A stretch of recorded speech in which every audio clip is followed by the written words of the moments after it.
তোমরা কি বলতে পারো আমরা কতক্ষণ ঘুমিয়েছি? দিনের অর্ধেক চলে গেছে।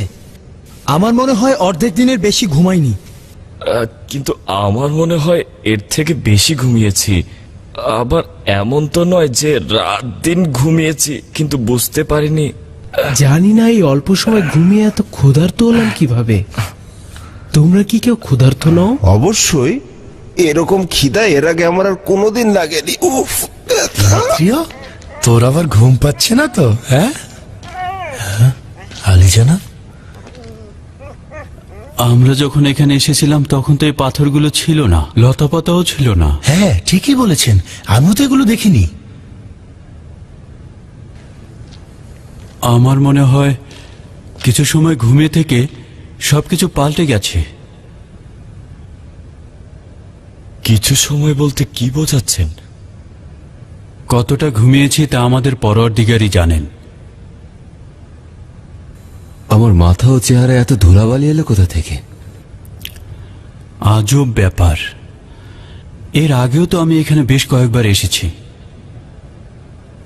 কিন্তু এই পাথরগুলো তো এখানে ছিল না।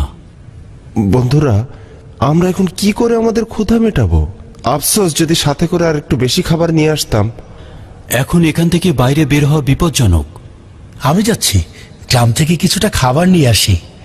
তুমি যাবে? ঠিক আছে, খুবই ভালো কথা, যাও, কিন্তু একটু সাবধানে যাবে। যাও।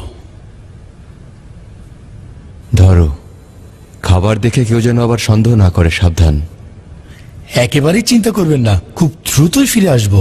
খোদা হাফেজ। সাবধানে থেকো। আয় তিমিত্রিয়, চলে আয় আমার সাথে, আয়।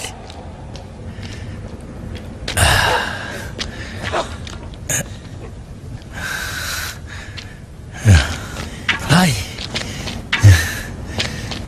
চলে আয়, আয় তিমিত্রিয়। আমার কেন জানি পেরেশানি লাগছে।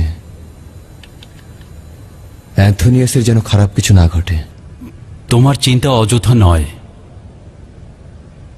আমি সবকিছুই অন্যরকম দেখতে পাচ্ছি। আশা করছি ও যেন কোনো বিপদে না পড়ে। বন্ধুরা, ও ফিরে না আসা পর্যন্ত আমাদের অপেক্ষা করা উচিত। আয় তিমিত্রি। আরে এগুলো কি? হ্যাঁ, কাউকে তো দেখতে পাচ্ছি না। এগুলো ধ্বংস হয়ে গেল কিভাবে? এক রাতে সব ধ্বংস হয়ে গেল। হ্যাঁ, কোথাও কেউ নেই দেখছি।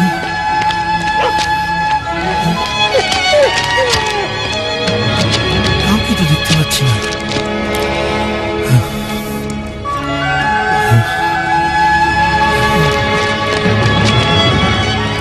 আলী জনাব, আলী জনাব, আলী জনাব, বাইরে সবকিছু পরিত্যক্ত হয়ে পড়ে কি আছে। হয়েছে, অ্যান্থনি? রাগিম গ্রাম ধ্বংস হয়ে গেছে। আমি সত্যি বলছি, তুমি এগুলো কি বলছো? আমি নিজের চোখে দেখে এসেছি, বিশ্বাস করুন। মানে চলো তো একটু বাইরে দেখে আসি। আসুন আসুন, এই যে দেখুন, দেখুন।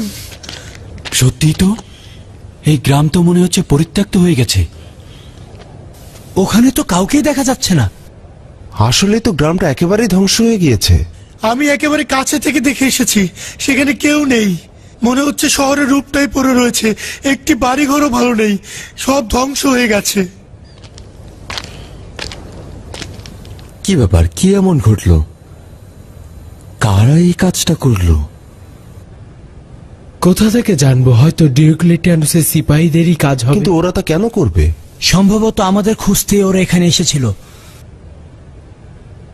এবং আমাদের কোনো নিশানা না পেয়ে সবাইকে নির্যাতন করে বাড়িগুলো ধ্বংস করে দিয়েছে। আমরা এখানে না আসলে ওদের আর এই অবস্থা হতো না। অন্য কিছু ঘটে থাকতে পারে, কিন্তু কি ঘটেছে একমাত্র খোদা তাআলাই জানে। কিছুই বুঝতে পারছি না।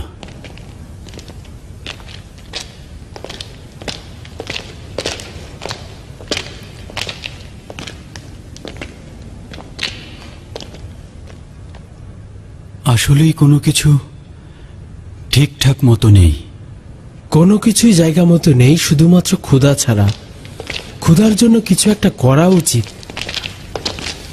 আচ্ছা ঠিক আছে, তোমাদের কার কার কাছে টাকা রয়েছে? আমার কাছে একটি মুদ্রা রয়েছে আলী জনাব।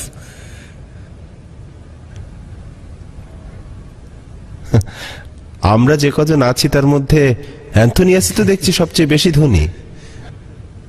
আচ্ছা, কোথা থেকে খাবার সংগ্রহ করবেন? ফিলাডেলফিয়া কোলাহলপূর্ণ শহর। এই শহরে ঢুকে খাবার সংগ্রহ করে ফিরে আসা সম্ভব। কিন্তু এটা খুব বিপজ্জনক কাজ। উপায় নেই, অন্যথায় ক্ষুধার জ্বালায় আমাদেরকে মরে যেতে হবে। কিন্তু আমাদের মধ্যে যেই শহরে প্রবেশ করবে সে সাথে সাথে গ্রেফতার হবে, কোনো সন্দেহ নেই। আমি যাব, কেউ আমাকে চিনতে পারবে না। যাবে ভালো কথা, কিন্তু তুমি কি জানো কোথা থেকে হালাল খাবার সংগ্রহ করবে? এটা অত্যন্ত গুরুত্বপূর্ণ। আমাদের কোনো হারাম খাবার খাওয়া উচিত নয়। না, জানি না কোথা থেকে হালাল খাবার সংগ্রহ করব। আচ্ছা ঠিক আছে, আমি নিজেই যাচ্ছি। জনাব ম্যাক্সিমিলিয়ানুস, আপনি হচ্ছেন আমাদের সবার নেতা। আপনি একা একা কেন খাবার আনতে যাবেন? ঠিকই বলেছে, আপনি অনুমতি দিলে আমিও যাব। না না, যত বিপদই আসুক উপায় নেই।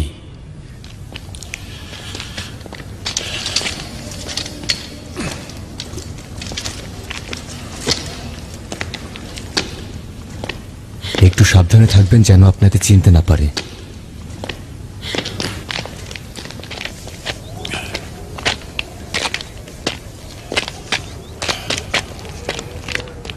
আমরা আপনার জন্য চিন্তায় থাকবো জনাব ম্যাক্সিমিলিয়ানুস, জলদি ফিরে আসবেন। চেষ্টা করব আকাশ অন্ধকার হওয়ার আগেই ফিরে আসতে। ফিরতে না পারলে রাতে শহরেই অবস্থান করব। আর যদি না ফিরি তবে গ্রেফতার হয়েছি ধরে নেবে।